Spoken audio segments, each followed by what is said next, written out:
Hello दोस्तों, नमस्कार।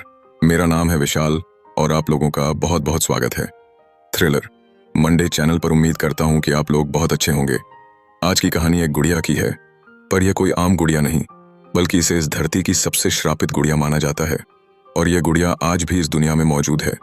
यह गुड़िया इतनी खतरनाक है कि इसके श्राप से बचने के लिए बाकायदा नियम बनाए गए हैं, और जो लोग भी उसे देखने जाते हैं उन्हें सख्त हिदायत दी जाती है कि वह इन नियमों का पालन जरूर करें, वरना उनके साथ कुछ भी हो सकता है।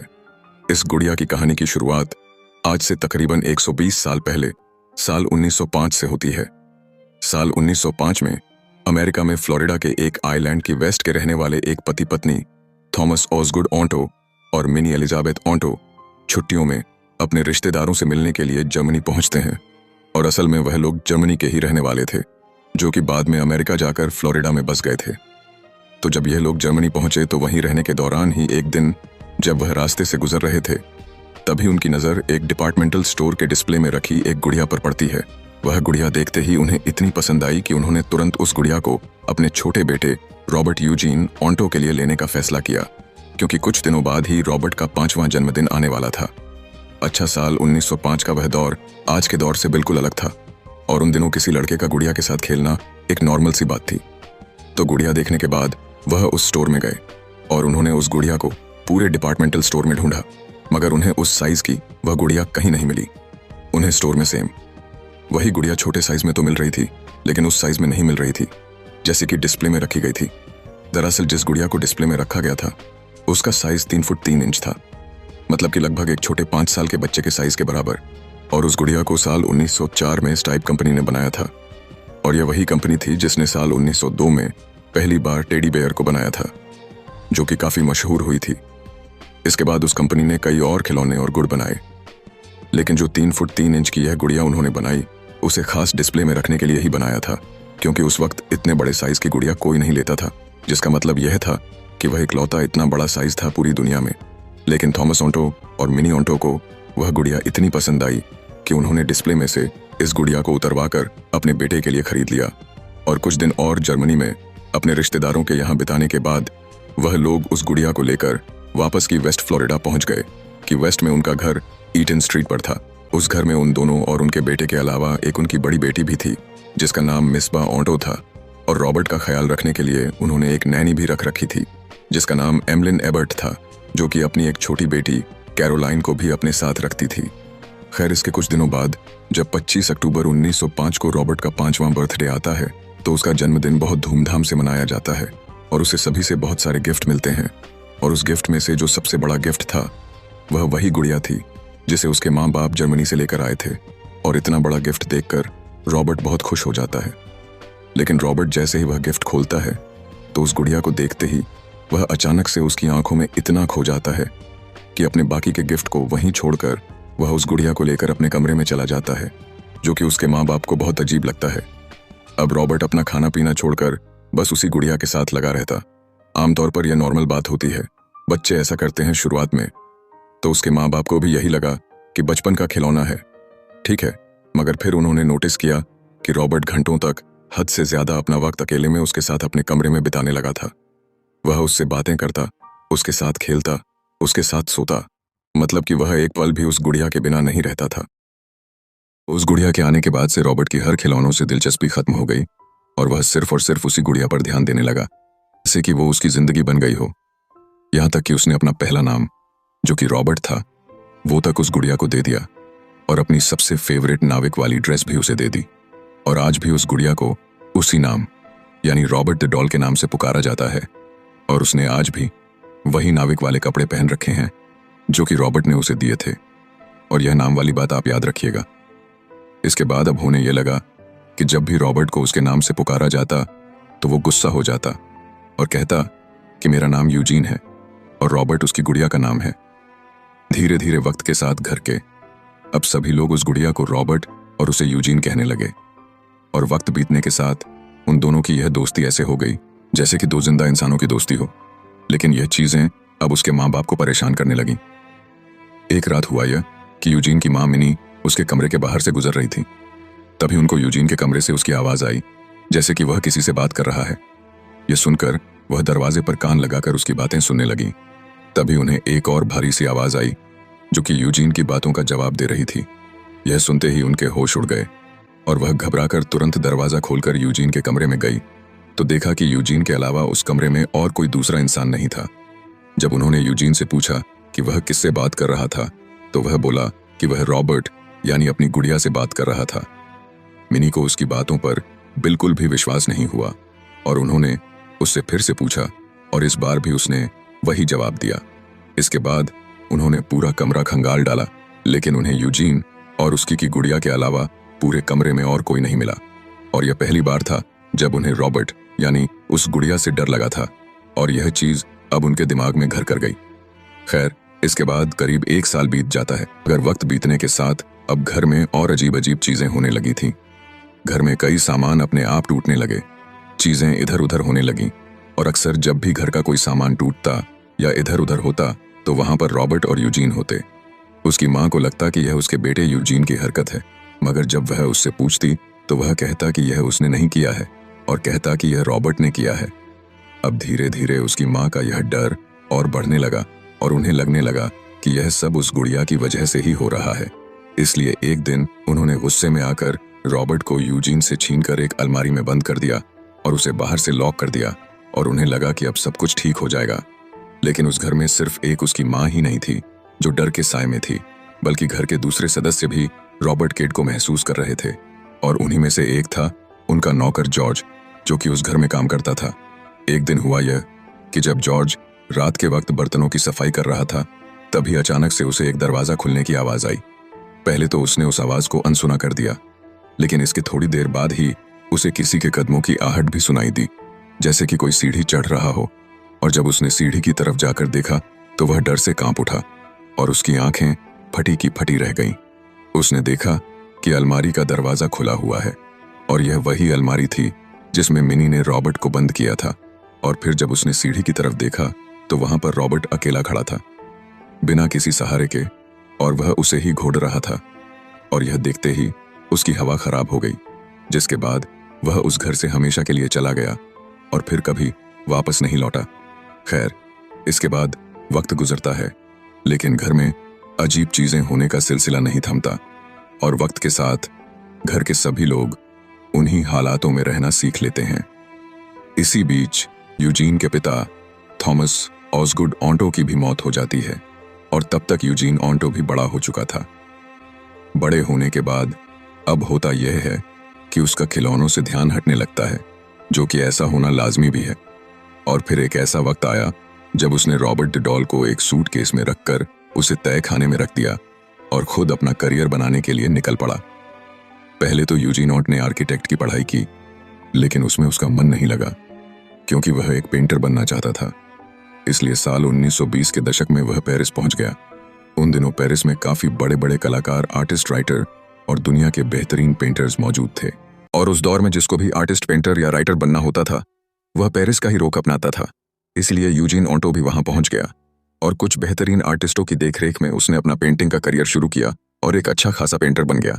इसी बीच पेरिस में रहने के दौरान ही उसकी दोस्ती एनेट पार्कर नाम की एक लड़की से होती है, जो कि खुद एक काबिल पियानिस्ट थी और एक अच्छी खासी फैमिली से बिलोंग करती थी। धीरे धीरे मुलाकातों का सिलसिला बढ़ने लगता है और जल्द ही यह दोस्ती प्यार में बदल जाती है, जिसके बाद यह दोनों एक दूसरे से शादी करने का फैसला करते हैं। और आखिरकार 3 मई 1930 की तारीख को यह दोनों एक दूसरे से पेरिस में ही शादी कर लेते हैं। शादी के कुछ वक्त बाद ही यह दोनों पेरिस को छोड़कर न्यूयॉर्क में बस गए और अब वहां दोनों अपना करियर बनाने में लग गए। इत्तेफाक से एन पार्कर ऑन्टो का करियर तो बुलंदियों पर पहुंच गया, लेकिन यूजीन ऑन्टो के करियर में डाउनफॉल आने लगा। खैर, धीरे धीरे वक्त बीतता है और साल 1945 आ जाता है और यूजीन अभी भी अपने पेंटिंग के करियर में स्ट्रगल कर रहे थे। मगर इसी बीच उधर की वेस्ट फ्लोरिडा से खबर आती है कि उनकी मां मिनी ऑन्टो की तबीयत बहुत खराब है। इसलिए वह दोनों न्यूयॉर्क छोड़कर वापस अपने घर की वेस्ट फ्लोरिडा पहुंच जाते हैं। लेकिन वहां आने के कुछ वक्त बाद ही 14 सितंबर 1945 को यूजीन की मां मिनी एलिजाबेथ ऑन्टो की मौत हो जाती है, जिसके बाद यह घर यूजीन ऑन्टो के नाम कर दिया जाता है। और अब दोनों पति पत्नी यह फैसला करते हैं कि वह अब यहीं नए सिरे से अपनी जिंदगी फिर से शुरू करेंगे, क्योंकि वैसे भी न्यूयॉर्क में यूजीन को कुछ खास कामयाबी नहीं मिली थी, लेकिन वहां वापस आना उनकी जिंदगी की सबसे बड़ी भूल थी, क्योंकि अब जो होने वाला था वह उससे बिल्कुल भी वाकिफ नहीं थे, खासकर यूजीन की पत्नी एन, और वह इसलिए क्योंकि उस घर में उन दोनों के अलावा वह गुड़िया यानी रॉबर्ट द डॉल भी थी, और इत्तेफाक से इन सब चीजों की जो दोबारा शुरुआत हुई उसके जिम्मेदार खुद एन थी। दरअसल एक दिन हुआ यह कि एन जो है वह तहखाने में साफ सफाई कर रही थी। तभी उन्हें एक सूटकेस में वह गुड़िया मिली जो कि यूजीन ने ही रखी थी, और वह उस गुड़िया को लाकर अपने पति को दे देती है, जो कि उनकी अब तक की सबसे बड़ी गलती थी, क्योंकि उन्होंने जैसे ही गुड़िया यूजीन को दी तो वह फिर से उसकी आंखों में उसी तरह खो गए जिस तरह वह उस दिन खोए थे जब पहली बार 5 साल की उम्र में उनके 5वें बर्थडे पर उन्हें यह दी गई थी। गुड़िया मिलते ही उन्होंने उससे ऐसे बातें करनी शुरू कर दी जैसे कि वह एक 5 साल के बच्चे हो, और यह सब देखकर उनकी पत्नी एन को बहुत अजीब लगा कि यह हो क्या रहा है। लेकिन यह तो अभी सिर्फ शुरुआत थी, और यहाँ से अब एन की जिंदगी में एक नया मोड़ आता है।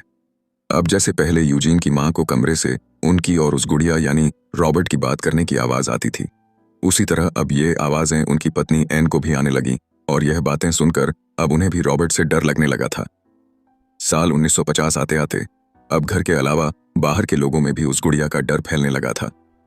दरअसल यूजीन के घर में एक गोलाकार कमरा था जो कि उस घर का सबसे ऊपर वाला हिस्सा था, और उसके चारों तरफ खिड़कियां थीं। यूजीन जो है वह दिन का ज्यादातर हिस्सा उसी कमरे में बिताया करते थे, क्योंकि वह वहीं पर अपनी पेंटिंग किया करते थे, और वह जब भी अपनी पेंटिंग करते तो वह उस कमरे की एक खिड़की पर रॉबर्ट को बिठा देते और अपनी पेंटिंग करते रहते। उसी दौरान होता यह कि जब भी कोई स्कूल का बच्चा या पड़ोसी उस घर के आसपास से गुजरते और जब भी उनकी नज़र उस कमरे की खिड़की पर जाती तो वो देखती कि रॉबर्ट उन्हें घूर रहा है, और ऐसा नहीं है कि सिर्फ एक दिशा से, बल्कि वो चाहे घर की किसी भी दिशा से आए, दिन के किसी भी समय आए, उन्हें हर वक्त उस खिड़की पर रॉबर्ट ही दिखाई देता था, और वो लगातार उन्हें घूरता रहता था। कई लोग देखते कि रॉबर्ट अभी इस खिड़की पर है, और पलक झपकते ही वो दूसरी खिड़की पर होता, जिसकी वजह से अब बाहर के लोगों में भी रॉबर्ट की दहशत फैलने लगी, और ये सब चीजें इतनी तेजी से फैली कि अब लोगों ने उस घर के आसपास से भी गुजरना बंद कर दिया था, और उस घर को भूतिया भी कहना शुरू कर दिया था। यहाँ तक कि जब कोई मेहमान वगैरह भी उस घर में आते तो उन्हें भी घर के अंदर से कदमों की आहट और एक बच्चे की हंसी की आवाज सुनाई देती, जबकि उस घर में कोई बच्चा नहीं था, और डर के मारे वो लोग भी भाग जाते। उधर यूजीन की पत्नी एन भी इन अजीब घटनाओं से बहुत डरी हुई थी, पर एक दिन उन्होंने गुस्से में हिम्मत करके क्या किया कि उस गुड़िया को उठाया और उसे वापस तहखाने में उसी सूटकेस में बंद करके लॉक कर दिया जहां से उसे निकाला था। यूजीन ने उन्हें ऐसा करने के लिए मना भी किया था, लेकिन उन्होंने उसकी एक भी नहीं सुनी और उसे तहखाने में बंद कर दिया। हालांकि इसके बावजूद भी घर के अंदर शांति कायम नहीं हुई। अब भी घर के अंदर से अजीब अजीब आवाजें सुनाई देती, और एक रात एन अचानक से गायब हो गई। सुबह जब यूजीन उठे तो उन्होंने देखा कि उनकी बीवी बिस्तर से गायब है, जिसके बाद वो उन्हें घर में चारों तरफ ढूंढने लगे। तभी उन्हें अचानक से अलमारी के अंदर से किसी के खटखटाने की आवाज आई, और जब उन्होंने वह अलमारी खोली तो देखा कि एन उस अलमारी में बंद है और जोर जोर से रो रही है। वह उस अलमारी में पूरी रात बंद थी, और जब उनसे पूछा गया कि वह यहाँ कैसे आई तो उन्होंने बताया कि रात को उन्हें अलमारी के अंदर से आवाज आ रही थी, और जब उन्होंने अलमारी का दरवाजा खोला तभी ऐसा लगा जैसे किसी ने पीछे से उन्हें धक्का देकर अलमारी में डाल दिया हो, और फिर उस अलमारी को बाहर से बंद कर दिया। उन्हें लगता है कि यह यूजीन ने किया है, इसलिए वो उनसे लड़ने लग दिया कि उन्होंने ऐसा क्यों किया। तो वो कहते हैं कि उन्होंने यह नहीं किया, और फिर एक बार वह वही शब्द दोहराते हैं कि रॉबर्ट ने किया है, और यह सुनकर एंडर से कांप उठती है। इत्तेफाक से जिस अलमारी में वह बंद हुई थी वह वही अलमारी थी जहां पहली बार यूजीन की मां ने उस गुड़िया यानी रॉबर्ट को बंद किया था। इसके बाद अब रॉबर्ट की वजह से धीरे धीरे दोनों के बीच दूरियां आनी शुरू और बढ़ने लगी। वो दोनों कई कई दिनों हफ्तों तक एक दूसरे से बात नहीं करते। इसी बीच करीब 1965 के दौरान यूजीन ऑटो को पार्किंसंस नाम की एक बीमारी हो जाती है, और उन्होंने अपने आखिरी के 10 साल रॉबर्ट के साथ पागलपन का शिकार होते हुए अपने कमरे में ही बिताए, जिसके बाद 24 जून 1974 को उनकी मौत हो गई, और अब एन उस घर में अकेली रह गई। लेकिन रॉबर्ट अभी भी उस घर में मौजूद था, इसलिए उन्होंने यूजीन ऑटो के मरने के कुछ वक्त बाद ही उस घर को अपने एक पड़ोसी जिसका नाम विलियम गाइजर था उन्हें $50 बेच दी, क्योंकि वह रॉबर्ट के साथ उस घर में अकेली तो बिल्कुल भी नहीं रहना चाहती थी। पर हाँ, घर बेचने से पहले उन्होंने एक शर्त रखी थी कि रॉबर्ट इसी घर में रहेगा। घर बेचने के बाद वह फ्लोरिडा से दूर अमेरिका के एक दूसरे राज्य मैसाचुसेट्स में जाकर रहने लगी। लेकिन घर बेचने के सिर्फ 5 साल बाद ही 9 जनवरी 1969 को उनकी भी पैंक्रियाज कैंसर से मौत हो जाती है। इधर जिस पड़ोसी ने यह घर खरीदा था वह तो खैर उस घर में कभी रहने नहीं गया, क्योंकि उन्होंने भी इस घर के किस्से और रॉबर्ट के बारे में सुन रखा था। लेकिन इसके 2 साल बाद ही साल 1977 में उसने यह घर एक पति पत्नी फिटना 30 विलियम रटर और मार्टेल रटर को बेच दिया, जिन्हें कि रॉबर्ट के बारे में कुछ भी नहीं पता था। तो अब उस घर में वह पति पत्नी अपनी एक छोटी बेटी सैरा के साथ रहने के लिए पहुंचते हैं। जब वह लोग उस घर में पहुंचे तो उसी दौरान उनकी बेटी सैरा यूजीन के कमरे में जाती है और वहां उसे रॉबर्ट द डॉल मिलती है, जो कि एक कुर्सी पर बैठी हुई थी। वह गुड़िया देखते ही सैरा खुश हो जाती है, क्योंकि यह गुड़िया उसे बहुत पसंद आती है और यहाँ से एक नए रिश्ते की शुरुआत होती है, जिसका कि वह गुड़िया कब से इंतजार कर रही थी।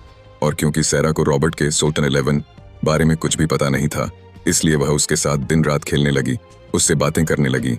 लेकिन एक बार फिर यह खुशियां ज्यादा दिनों तक नहीं टिकी। दरअसल सैरा जो है वह यूजीन से अलग रॉबर्ट के अलावा और दूसरे खिलौनों से भी खेलती थी, जो कि शायद रॉबर्ट को बिल्कुल भी पसंद नहीं आया, जिसकी वजह से एक रात एक अजीब वाकया होता है। होता यह है कि एक दिन देर रात विलियम और उसकी पत्नी मार्टेल बाहर लिविंग रूम में बैठकर कुछ बातें कर रहे थे। अचानक से उन्हें अपनी बेटी के कमरे से जोर से चिल्लाने की आवाज आती है। वो तुरंत भागकर उसके कमरे में पहुंचते हैं तो देखते हैं कि उनकी बेटी बिस्तर पर लेटी हुई है, गुड़िया ठीक उसके सीने पर बैठी हुई है और उनकी बेटी जोर जोर से चिल्ला रही है। उसके पिता तुरंत उस गुड़िया को उसके ऊपर से हटाते हैं और जब वो उससे पूछते हैं कि क्या हुआ, तो सैरा कहती है कि वह गुड़िया उसका गला दबा रही थी। लेकिन उसके पिता विलियम रूटर को इस बात पर बिल्कुल भी यकीन नहीं होता। उन्हें लगता है कि उनकी बेटी कोई खेल खेल रही है और यह सिर्फ उसका वहम है, उसकी मनगढ़ंत कहानी है। और इस बचकानी हरकत की वजह से वह बहुत गुस्सा हो जाते हैं। इसके बाद वह गुस्से में रॉबर्ट को ले जाकर तैने में एक सूटकेस में बंद कर देते हैं। लेकिन ऐसा करने के ठीक कुछ दिनों बाद ही वह मरे हुए मिलते हैं। उनकी लाश उन्हीं की एक कार के अंदर मिली, जो कि उन्हीं के घर के बाहर खड़ी थी और उस कार में पूरा धुआं भरा हुआ था। पोस्टमार्टम के हिसाब से उनकी मौत कार्बन मोनोऑक्साइड के धुएं की वजह से हुई थी। पर सवाल यह था कि क्या यह सिर्फ इत्तेफाक से हुआ, एक एक्सीडेंट था, या फिर रॉबर्ट का श्राप? इसका जवाब आज भी एक रहस्य बना हुआ है। कई लोगों का मानना है कि यह रॉबर्ट ने ही किया था और उसने अपना बदला लिया था। खैर, अब मार्टा ड्यूटर विधवा हो चुकी थी और आर्थिक स्थिति खराब होने की वजह से उन्होंने भी कुछ सालों बाद ही उस घर को बेच दिया और वहीं से थोड़ी दूर वॉनफिस्टर स्ट्रीट पर एक छोटे से मकान में रहने लगी। लेकिन वह उस गुड़िया यानी रॉबर्ट को अपने साथ ले गई और उन्होंने ऐसा क्यों किया यह किसी को नहीं मालूम। इसके बाद उन्होंने एक बार फिर रॉबर्ट को उस सूटकेस से आजाद कर दिया और उन दोनों के बीच ये रिश्ता अगले कई सालों तक चलता है और तारीख आती है 18 अगस्त 1944 की रात। रॉबर्ट अचानक से गायब हो जाता है। मार्टेल ने रॉबर्ट को एक कुर्सी पर बिठाया था, पर वह उस कुर्सी से गायब था। और इसी बीच जब मार्टेल उसे ढूंढती हुई एक कमरे में गई तो अचानक से कमरे का दरवाजा बंद हो गया और बाहर से लॉक हो गया। वह अंदर से चिल्लाती रही, दरवाजा पीटती रही, लेकिन वह दरवाजा नहीं खुला। फिर उन्होंने रोते हुए रॉबर्ट से माफी मांगी, उससे दरवाजा खोलने की मिन्नतें की और तभी अचानक से वह दरवाजा अपने आप खुल गया। और जब वह बाहर आई तो देखा कि रॉबर्ट उसी कुर्सी पर बैठा है जो कमरे के बाहर रखी हुई थी। यह देखकर उन्होंने सोच लिया कि अब बस बहुत हो गया और अब वह एक दिन भी इस गुड़िया के साथ नहीं रह सकती। इसलिए इसके अगले ही दिन या रॉबर्ट द डॉल को कि वेस्ट फ्लोरिडा के फोर्ट ईस्ट मार्टेलो म्यूजियम में यह कहकर दान कर दिया कि यह गुड़िया श्रापित है और अपना पीछा छुड़ा लिया। लेकिन इसके ठीक 101 दिन बाद ही हैरत अंगेज तरीके से उनकी भी मौत हो गई। मतलब कि इस कहानी में शामिल हर एक शख्स का बहुत बुरा अंत हुआ, सिवाय रॉबर्ट द डॉल के। खैर, उधर जब यह गुड़िया म्यूजियम में पहुंची तो शुरुआत में तो उसे पब्लिक की पहुंच से दूर एक लॉकर रूम में रख दिया गया। लेकिन वो इतनी ताकतवर चीज थी जिसकी मौजूदगी को कोई नहीं निकाल सकता था, चाहे कोई भी जगह हो। इसलिए अब उस म्यूजियम में भी अजीबोगरीब चीजें होने लगी। एक दिन हुआ यह कि म्यूजियम के पानी के कनेक्शन में कुछ खराबी आ गई, तो उसे ठीक कराने के लिए एक प्लम्बर को बुलाया गया और उसने अपना काम शुरू कर दिया। जब वह पाइप को चेक कर रहा था तभी उसे अंधेरे में एक साया नजर आया और जब उसने टॉर्च मारकर चेक किया तो डर के मारे उसकी हवा खराब हो गई, क्योंकि उसके ठीक सामने वह गुड़िया खड़ी थी, जिसे देखते ही वह उल्टे पैर वहां से भाग गया। इसके अलावा भी म्यूजियम में कई और अजीब घटनाएं हुई।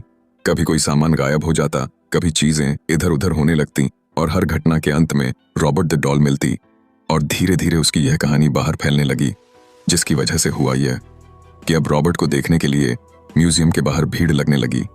इसलिए अब लोगों के देखने के लिए उसे लॉकर रूम से निकालकर एक प्रोटेक्टिव शीशे के केस में रख दिया गया। लेकिन रॉबर्ट की यह कहानी यहीं पर खत्म नहीं होती और यहाँ से अब एक नई कहानी की शुरुआत होती है। अब उन्हें यह लगा कि जो लोग उसे देखने आते उनके साथ अलग अलग तरह के एक्सपीरियंस होने लगे और कई लोगों ने गुड़िया को हिलते हुए देखा। कई लोगों ने गौर किया कि जब भी कोई रॉबर्ट के बारे में बुरा बोलता था तो उस गुड़िया के चेहरे के एक्सप्रेशन में बदलाव आने लगता था, जैसे कि मानो वह सब कुछ सुन रही हो। किसी के कैमरे की बैटरी रॉबर्ट के पास आते ही डाउन हो जाती, किसी का कैमरा ही काम करना बंद कर देता और कई लोग जो उसकी फोटो खींचते तो कैमरे में उसकी फोटो ही नहीं आती, और वही लोग जब म्यूजियम के बाहर निकलते तो उनका कैमरा या मोबाइल बिल्कुल ठीक काम करने लगता। कैमरा या मोबाइल खराब होने तक तो ठीक था, मगर फिर कुछ लोगों को रॉबर्ट की वजह से कई अनहोनियों को भी झेलना पड़ा और उनकी जिंदगी में परेशानियां आनी शुरू हो गईं। शुरुआत में तो म्यूजियम के लोगों को भी यही लगा कि यह सिर्फ एक इत्तेफाक है, मगर जब ये मामले बढ़ने लगे तब जाकर उन्हें लगा कि नहीं, ये रॉबर्ट ने किया है। इसलिए म्यूजियम के लोगों ने रॉबर्ट से मिलने से पहले कुछ नियम बनाए ताकि लोग उसके श्राप से बच सके। उनमें से जो पहला नियम था वो यह था कि आप जब भी रॉबर्ट से मिले तो सबसे पहले खुद का परिचय दे, मतलब कि उसे हेलो बोलकर अपना नाम बताए।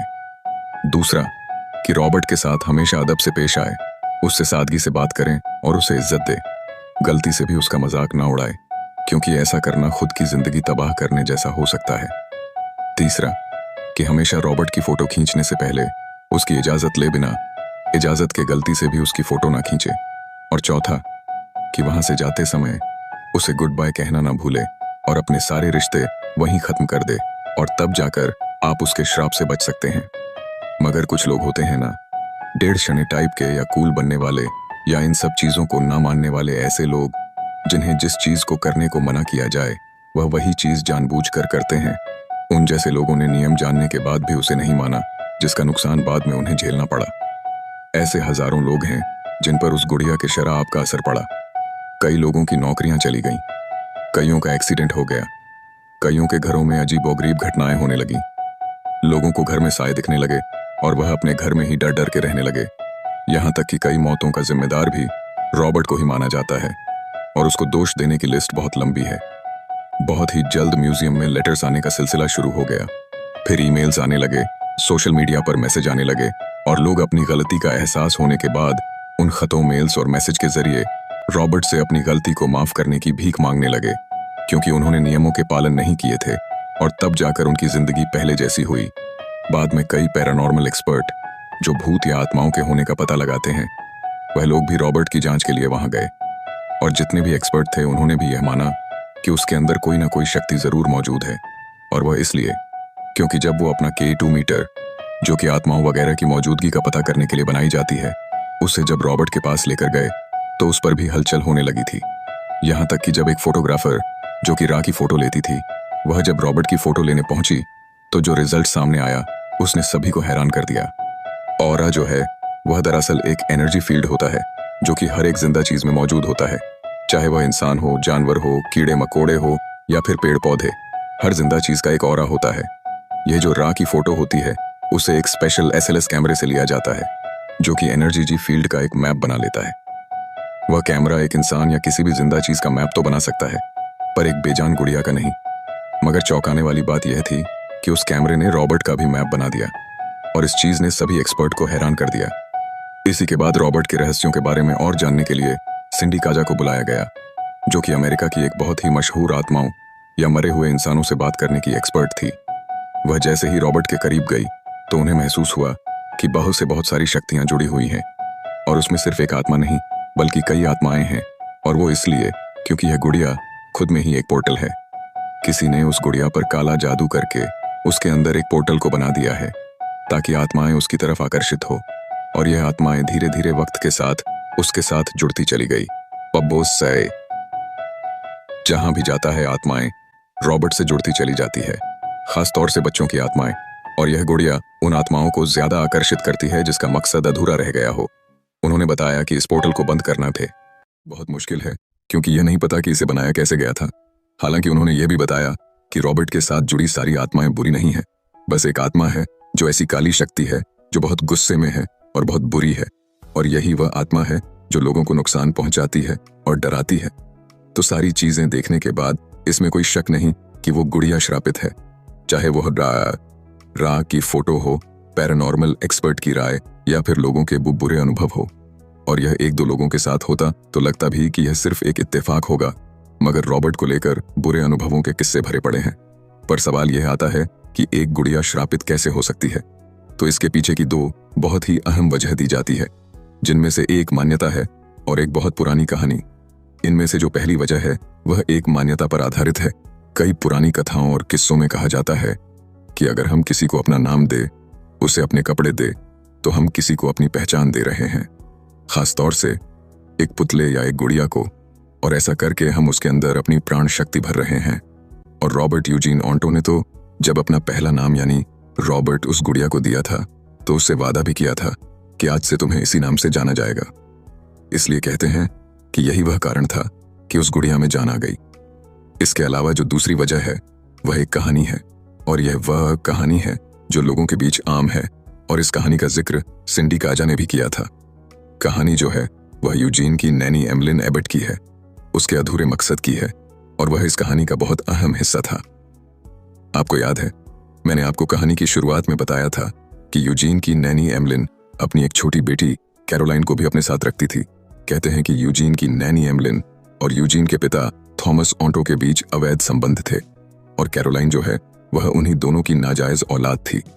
कैरोलाइन जब छोटी थी तभी किसी वजह से उसकी मौत हो गई थी, और उसकी की मौत उसी घर में हुई थी, और उस वक्त वो गुड़िया भी उस घर में मौजूद थी। कहा जाता है कि जब एमलिन की बेटी मरी तो वो पूरे ऑन्टो परिवार से गुस्सा हो गई। एमलिन जो है वह काले जादू वगैरह से भी अच्छी तरह वाकिफ थी, इसलिए उसने तय किया कि अगर मेरी फैमिली नहीं रहेगी तो तुम्हारी फैमिली भी कभी चैन से नहीं रहेगी। और इसी नफरत में उसने उस गुड़िया पर काला जादू कर दिया, क्योंकि उसे लगा कि उस परिवार और थॉमस ऑन्टो की लापरवाही की वजह से ही उसकी बेटी की जान गई। और शायद इस काले जादू की वजह से ही कैरोलाइन की आत्मा ने खुद को उस गुड़िया से जोड़ लिया। और सिंडी काजा के हिसाब से यह कोई कहानी नहीं बल्कि हकीकत है। तो चाहे आप यह भूत प्रेत या आत्मा माने या ना माने, चाहे इसे अंधविश्वास कहे, लेकिन जिसके साथ यह हुआ वह लेटर्स, ईमेल्स इसके गवाह है। और सच्चाई यह है कि जब तक यह किसी के साथ होता नहीं है तब तक उसे इन सब चीजों पर यकीन नहीं होता। यह गुड़िया आज भी की वेस्ट फ्लोरिडा के फोर्ट ईस्ट मार्टेलो म्यूजियम में मौजूद है, और पिछले लगभग 30 सालों से वही उसका ठिकाना है, उसका नया घर है। तो आप अगर अमेरिका या फ्लोरिडा में रहते हैं, या फिर अगर कभी घूमने फ्लोरिडा जाएं, तो रॉबर्ट द डॉल को जरूर देखने जाएं और अपना एक्सपीरियंस शेयर करें। पर हाँ, उसे मिलने से पहले जो नियम मैंने बताए हैं उसे जरूर याद रखें। और एक बात कि अगर आपके पास उसके लिए कुछ अच्छा कहने को नहीं है तो चुप रहे, पर कुछ बुरा मत कहे, क्योंकि रॉबर्ट को पता चल जाएगा तो यह थी इस धरती की सबसे श्रापित गुड़िया, रॉबर्ट द डॉल की कहानी। मुझे उम्मीद है कि आपको मेरी जानकारी जरूर पसंद आई होगी।